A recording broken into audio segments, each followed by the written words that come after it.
If you're wondering where my last video is, don't worry about it, okay? It does exist, okay? I just couldn't post it to the subreddit for some weird unknown reason, but whatever, I'm not complaining, honestly, okay?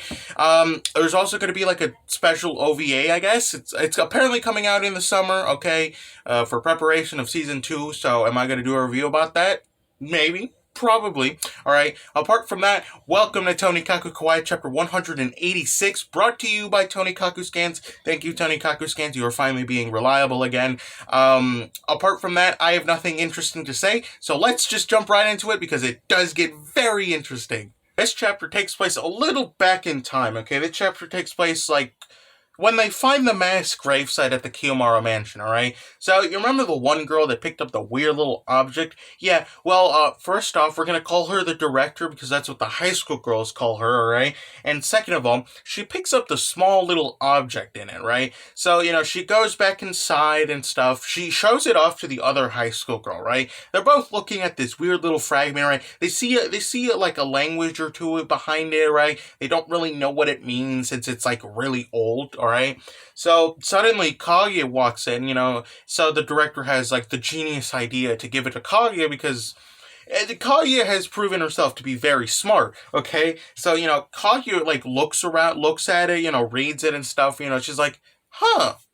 Well, I'll tell you one thing. First off, this is very ancient writing, so I don't really know if I can understand it too much, right? But then she's like, so basically there's a little bit of Chinese in here, there's a little bit of French in here, there's a little bit of Greek in here as well, right? The language, it looks, she can't read it too much because it's faded, alright?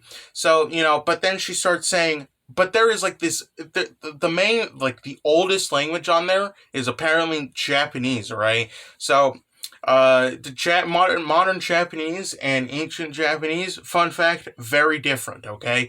So, the high school girls, they ask Kaguya, so, what does that mean, okay? Because they don't really know what ancient Japanese is since it's changed, alright? Kaguya basically explains that, like, it probably says, like, destruction. She doesn't really know herself as well, but, just looking at the character, she probably assumes that it probably says destruction.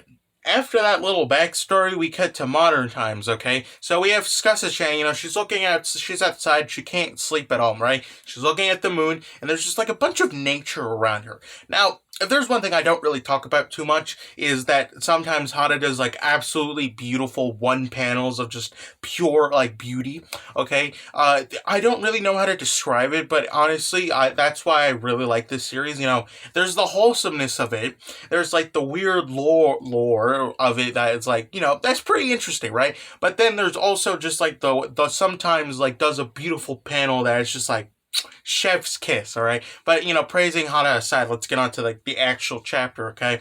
So, she's looking at the moon, right? And Kaguya decides to walk in, right? Apparently, Kaguya also couldn't sleep as well. Turns out she's a very light sleeper when she doesn't have her pillow. Okay, alright, whatever, right? So, Kaguya proceeds to then ask Skasa-chan why she couldn't sleep as well. Alright, apparently, she's like, I'm guessing NASA probably had something to do with it. Now, obviously, Skasa-chan, she's like, whoa there, we're not gonna, spread bad things about my boy, my husband, NASA, okay? We don't do that around these parts, right? But apart from that, they still talk, right? Kaguya is like, she really likes this place, right? Because there's not a lot of humans around this, it's like, she likes the noise of nature, okay? Apparently it's soul soothing. I'm gonna be honest here, Kaguya, I have to respect you, but sometimes you say some of the most outlandish things on earth, right? Soul-soothing nature. It's like, okay, whatever. It is what it is, alright? Kaguya and Skasa-chan, they're just looking at nature and stuff, and silence, of course, when suddenly Kaguya starts talking about the little fragment that the director found. So we also find out what the director's name is. Her name is apparently Hakase, or Inukai.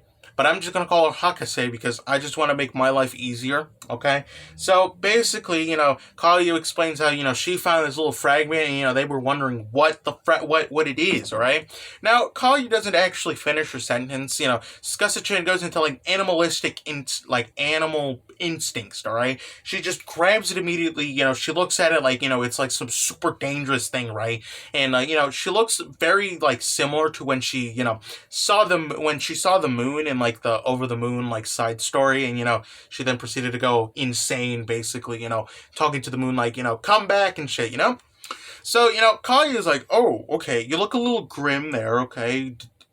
You okay there, okay? So Skasa-chan, she's like, yeah, sure, I'm fine, right? But she doesn't really want to talk about this too much because it's apparently like something that she doesn't like to dwindle on. All right, so Kaya, she's like, oh, okay, understandable, I won't ask about the story, okay? But then she asks like, so what is this actually, okay? Like, is this like a fragment of something important or something? Now Skasa-chan, she's a little surprised. She's like, what? All right, so apparently this is also another reason why Kaguya couldn't go to sleep. It probably was a combination of the pillow thing and, because she wanted to really know what this little fragment is for.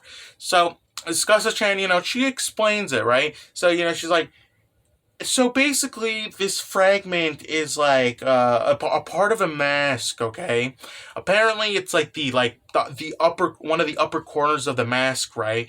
So, she then explains, I guess, a little bit about the person that wore the mask, or just what the mask is in general, right? So the mask is from someone that wanted to change the world, okay? Now